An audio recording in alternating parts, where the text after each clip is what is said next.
Welcome back. You're watching the news tonight. Well, the markets have seen good gains today, and now the important question is whether these gains are sustainable or not. Take a look at what's up on the market wall today.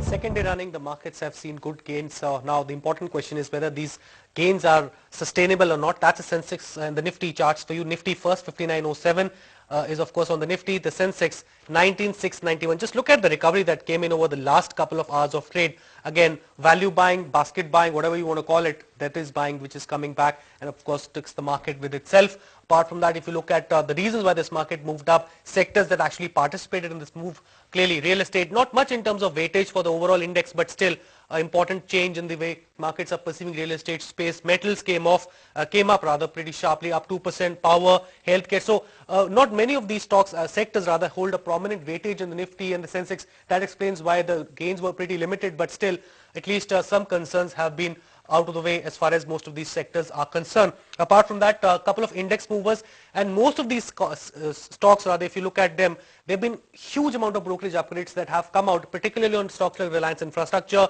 Hindalco, even on HDFC, and about time there's some buying that emerges, and today was just that case. Buying came back in a pretty strong fashion. Just look at those gains, anywhere between 3.5%.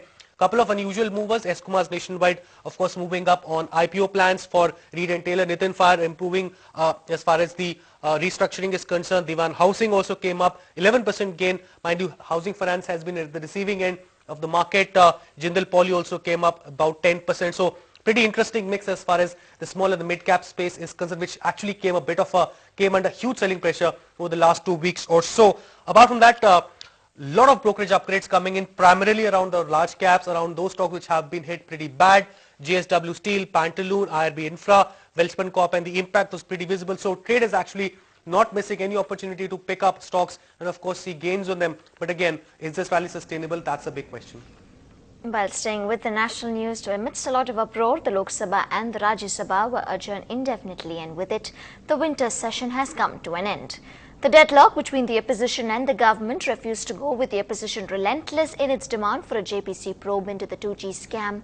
It's been pretty much a scam session. The 2G, the others, the CWG scams washing away more than 114 business hours. In fact, the first time in 25 years that Parliament has seen a complete shutdown. The opposition has announced plans to hold a rally against corruption on the 22nd of December as part of plans to keep the issue more than alive till the budget session due late February. And today is also the 9th anniversary of the parliament attacked by militants. The BJP chorus to hang one of the accused, Afzal Guru, gets louder, but cutting across party lines, political leaders paid homage to those who lost their lives in the 2001 Parliament House terrorist attack. 9 people, including 8 security personnel, were killed in the daredevil attack, where 5 heavily armed gunmen opened fire. The incident almost brought India and Pakistan to the brink of a war. A year later, 4 accused, including Afzal Guru, who were arrested for the attack, were found guilty.